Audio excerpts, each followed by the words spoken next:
Σχόλιο οδηγών Σερίφ Φενής Χαριλάου Τρικούπη 13 Κομοτηνή.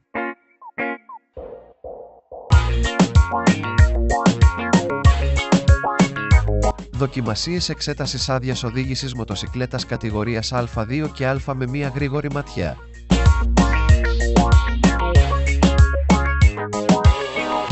Μετακινούμε τη μοτοσικλέτα για 10 μέτρα με μαζεμένο πλαγιοστάτη χωρίς να ανατραπεί η μοτοσικλέτα. Η ανατροπή της μοτοσικλέτας, το μικράτημα των ποδιών στα υποπόδια και το πάτημα των οριογραμμών είναι λόγοι απόρριψης σε όλες τις δοκιμασίες. Ελικοειδής διαδρομή σλάλομ. Περνάμε ανάμεσα από 7 κόνους προσπαθώντας να μην αγγίξουμε κόνο και να μην πατήσουμε στο έδαφος.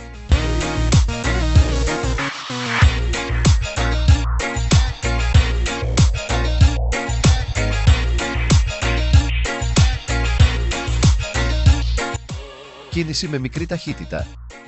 Πρέπει να οδηγήσουμε τη μοτοσικλέτα μέσα σε μία λωρίδα 25 μέτρων και πλάτο 40 εκατοστών.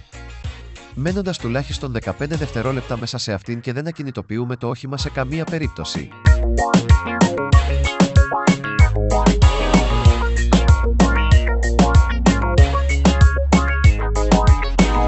Επιτάχυνση οχήματος με αλλαγή ταχυτήτων. Πρέπει να οδηγήσουμε τη μοτοσικλέτα μέσα σε μία λωρίδα 50 μέτρων και πλάτο 40 εκατοστών, επιταχύνοντας σε όλο το μήκος της τουλάχιστον με μία αλλαγή στο κυβότιο ταχυτήτων.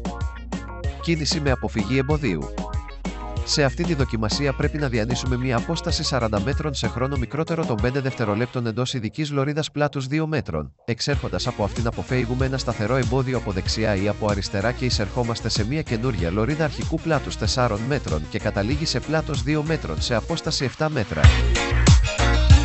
Πέδηση εκτάκτου ανάγκης.